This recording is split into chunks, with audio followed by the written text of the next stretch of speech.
मेरे चैनल पे आप सबका स्वागत है। आज से करीबन 4 साल पहले या 2 साल पहले जब हमारे मन में ये आया था कि हम बीएड करने वाले हैं या हम बीएड करना चाहते हैं, तो शायद कुछ बड़ा हमने बहुत बड़ा सोचा होगा, तभी ये चीज़ हमारे मन में आया था।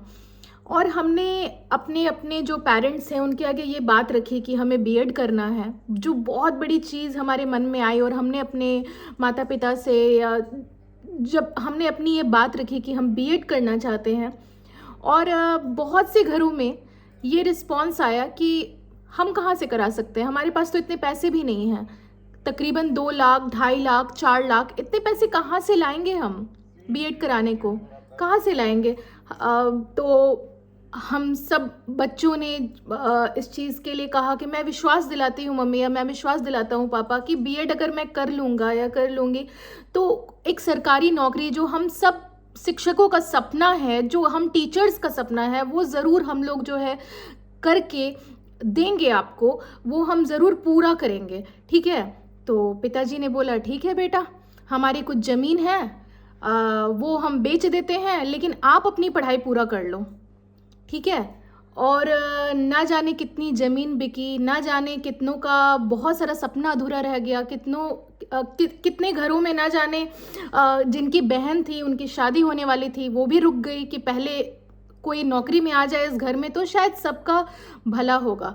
और सबने बीएड ये सोच के किया होगा कहीं ना कहीं कि एक ब्रिज कोर्स वाला जब बात आया था, जब 2018 में वो बात उठी थी कि बीएड वालों को भी जो है प्राइमरी शिक्षक में रखा जाएगा, तो ये सोच के बीएड जो डिग्री धारक हैं उन्होंने किया।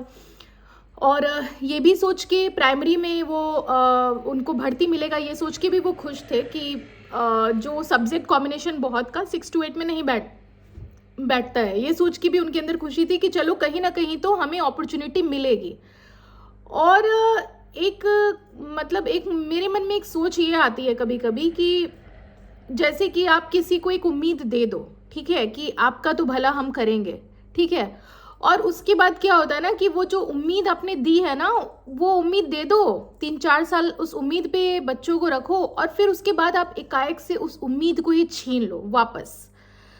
तो छीनना तो बहुत आसान है शायद सभी बच्चों के लिए, पर उसके पीछे जो माता पिता जिनका ना जाने कितनों का ज़मीन बिका, ना जाने कितनों के कितने पैसे चले गए, क्योंकि अधिकांश हम लोग जो हैं बहुत अपर मिडिल क्लास से तो नहीं आते हैं, बहुत पैसे वाले छात्र नहीं, हम लोग बहुत पैसे वाले घर से होते ही तो क्या कोई बहुत बड़ा बिजनेस नहीं कर रहे होते। एक सरकारी नौकरी के लिए हम लोग क्यों फाइट कर रहे हैं, ताकि हमारा एक ज़िंदगी जो है एक ट्रैक पे आ जाए। और अचानक से ये खबर आती है कि लो जी, बीएड जो है अब वो प्राइमरी में है ही नहीं, आपका कुछ नहीं हो सकता, आप बस टीजीटी सोचो, उसके बाद कुछ नहीं होना। मेरा कहने का मतलब, मैं एक शिक्षक हूँ, मैं किसी का साथ नहीं दे रही, मैं ये नहीं कह रही कि नहीं बीएड वाले या डीएलएड वाले का मैं साथ नहीं देती, मैं बीएड वालों का ही साथ दे रही हूँ। मेरा बस कहने का ये मतलब है कि डीएलएड वाले भी मेरे छात्र हैं, मेरा सपोर्ट उनके साथ भी है, लेकिन मेरा ये मानना ज़रूर है कि जितने डीएलएड वाले भी हैं ना, वो भी इस फैसले से कहीं ना कहीं, बहुत सारे डीएलएड वाले भी खुश नहीं हैं, उनको भी बुरा लगा है बीएड वालों के लिए, क्योंकि यार जब पैसे जाते हैं, इतना मेहनत के पैसे जाते हैं, बहुत लोग कितने सालों से पैसे, मैंने बहुत लोगों से ये भी सुना कि वो खुद कमा रहे हैं, प्राइवेट स्कूल में पैसे जमा कर रहे हैं बीएड के लिए, और फिर वो बीएड करते हैं। ना जाने वो 3 लाख 4 लाख जमा करने के लिए उन्हें कितने साल कितना कुछ सहना पड़ा होगा। और कड़ी धूप में, कहते हैं ना, कड़ी धूप में पसीना बहा के और बीएड की फीस को इकट्ठा करना पड़ा होगा। और उसके बाद जो है एक पल में ये खबर आती है कि प्राइमरी शिक्षक में जो है वो बीएड वाले शामिल ही नहीं हैं। ठीक है। ये भाई या तो समानता रहनी चाहिए, मेरा ये मानना है, और या तो पहले ही उम्मीद नहीं देनी थी ना, तो फिर बीएड वाले सोचते कि क्या करना है, वो भी डीएलएड ही कर लेते, जिनको ये लगता कि नहीं मैं 1 to 5 में ही पढ़ाने की क्षमता है मेरे अंदर, तो 2018 में ये वाली बात रखनी ही नहीं थी, तो वो अपनी क्षमता के अनुसार फिर बीएड, जिन लोगों ने बीएड किया वो डीएलएड ही करते, क्योंकि बहुत की रुचि ऐसी थी कि वो 1 to 5 में पढ़ाना चाहते थे। ठीक है। और उन्होंने सोचा कि चलो भाई, सब्जेक्ट कॉम्बिनेशन जो है उस समय उन्होंने डिसाइड किया चलो बीएड ही करना है। ठीक है। तो क्या आप ये नहीं लगता कि ये बीएड वालों के साथ बहुत ज़्यादा इनजस्टिस है? बहुत सारे रोड मार्च, बहुत सारे कैंडल मार्च, बहुत सारे छात्रों ने, मैंने ये भी सुना है, सुनने में ये भी आता है, जो बहुत ही पीड़ादायक बात है कि बहुत सारे छात्रों ने छात्रों के अंदर जीने की उम्मीद ही खत्म हो गई है। जैसे मानो कि कितने सालों का सपना टूट जाता है जब, तो कैसा फील होता है। कोई अब सीटेट में पेपर 1 निकला, पेपर 1 का क्या मतलब है? जिनके सीटेट में पेपर 1 में अच्छे खासे नंबर आए, 130 नंबर आए, कि इन्होंने 140 नंबर आए, वो 130 और 140 नंबर का कोई महत्व नहीं रह गया, कुछ नहीं रह गया, वो अब जीरो हो चुका है, वो शून्य, 0/0 वाली बात आ जाती है। तो ये जो 2 साल का जो मेहनत था, ये सिर्फ ये तो व्यर्थ चला गया ना। क्या बीएड करना हमारा बर्बाद हो गया? ये मैं उन बच्चों की तरफ से बोल रही हूँ जो बीएड कर रखे हैं। क्या उनका ये बीएड करना बर्बाद, सब बर्बाद? क्या होगा उनका भविष्य? वैकेंसी 6 to 8 में इतनी कम आती है, कई बार बहुत कम आती है, सब्जेक्ट कॉम्बिनेशन में बहुत प्रॉब्लम आती है। और उन बीएड वालों का क्या होगा जिन्होंने मास्टर्स भी नहीं कर रखी है, जिनके पास 11th 12th के भी दरवाजे बंद हैं, उनका क्या होगा? तो मैं ये कहती हूँ कि यार देना ही नहीं था। मैं नहीं कह रही कि यार फिर आप बोलोगे मैम फिर डीएलएड वालों का क्या? उनके लिए भी तो 1 to 5 ही है। डीएलएड वालों के साथ भी मैं हूँ, मैं ये नहीं कह रही, डीएलएड वालों के लिए भी सब कुछ ठीक है, पर मेरा कहने का मतलब बीएड वालों को एक उम्मीद दो और फिर छीन लो। उम्मीद दे के वापस लेना बहुत खतरनाक बात है।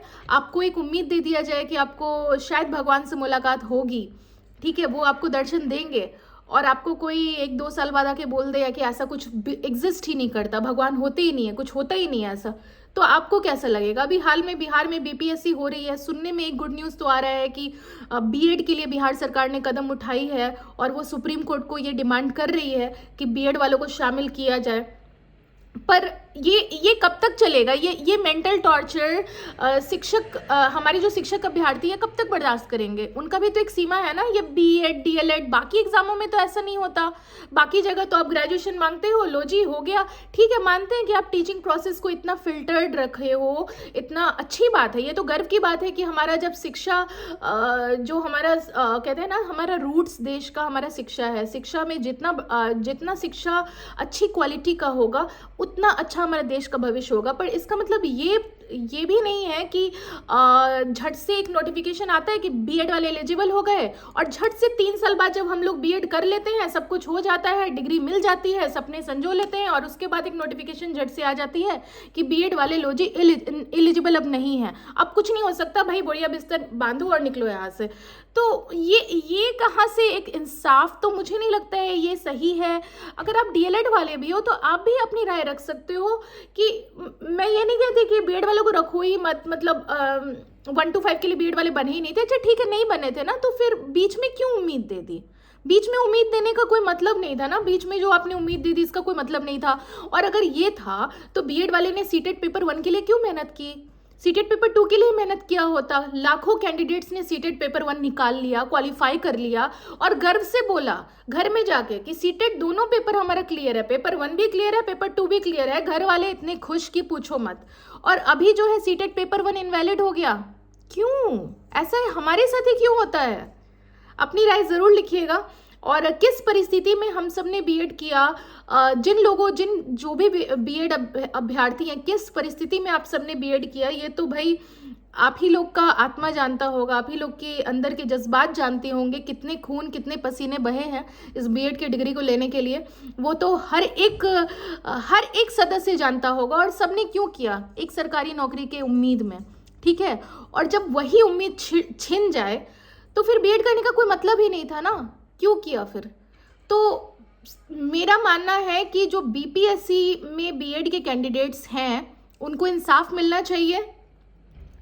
और जितनी भी बीएड कैंडिडेट्स आज रोड पे कैंडल्स लेके खड़े हैं, रो रहे हैं और डिप्रेशन में जा रहे हैं, मेरा पूरा जो है, मेरी जितनी भी इमोशनल सपोर्ट है आप सबके साथ है। आप सब अपने लिए आवाज़ उठाइए, क्योंकि ना जाने कितने पैसे चले जाते हैं, न जाने कितनों की ज़मीन बिक गई है, क्योंकि एक मिडिल क्लास फैमिली के लिए 3 लाख 4 लाख रुपए निकालने आसान नहीं होता है, ठीक है। और बीएड जैसी चीज़ को करने के लिए बहुत से घर लोन नहीं लेते हैं, वो सीधा ज़मीन बेचते हैं या फिर कुछ करते हैं और बीएड करवा देते हैं। तो बिना लोन का इतना पैसा निकाल के आप सबने बीएड किया और उसका नतीजा अगर ये है, तो मैं भी कहती हूँ कि आप अपने लिए आवाज़ उठाइए, खड़े होइए। और इसमें डीएलएड वालों को भी एक इमोशनल सपोर्ट बीएड वालों के लिए रखना चाहिए। आप सब टीचिंग अभ्यर्थी हैं, आप सब शिक्षक हैं। मैं ये नहीं कहती कि डीएलएड वालों को हटा दो, डीएलएड वालों को बिल्कुल रखो, जरूरी है, उन्होंने उस चीज़ की पढ़ाई की है, लेकिन बीएड वालों को भी एक ब्रिज कोर्स का चांसेस मिलना चाहिए, मेरा ये मानना है। ठीक है, चलो जो हुआ सो हुआ। आपकी क्या राय है आप ज़रूर लिख सकते हैं। हेट कमेंट्स किसी भी तरह के मैं इनकरेज नहीं करती हूँ। अगर आपके अंदर बहुत ज़्यादा हेट्रेड है तो मैं वैसे कमेंट को डिलीट कर देती हूँ, ये बात आपको भी पता है। मेरा बस यही मानना है कि आप सब सपोर्ट में रहिए, एक दूसरे की मदद कीजिए, और जो भी अभ्यर्थी परेशान हो रहे हैं उनकी परेशानी को एम्पैथी के साथ समझने की कोशिश कीजिए कि वो किस परिस्थिति से गुजरे होंगे, ठीक है। बीएड के आने से ये कभी नहीं होगा कि डीएलएड वालों की प्राथमिकता खत्म हो जाएगी, डीएलएड वालों का महत्व खत्म हो जाएगा, ऐसा कुछ भी नहीं है, ठीक है। तो आज की वीडियो में सिर्फ इतना ही। देखती हूँ कल फिर किसी नए टॉपिक के। अपने प्रश्न को ज़रूर लिखिएगा कमेंट बॉक्स में। मिलती हूँ किसी नेक्स्ट वीडियो में, तब तक के लिए गुड बाय।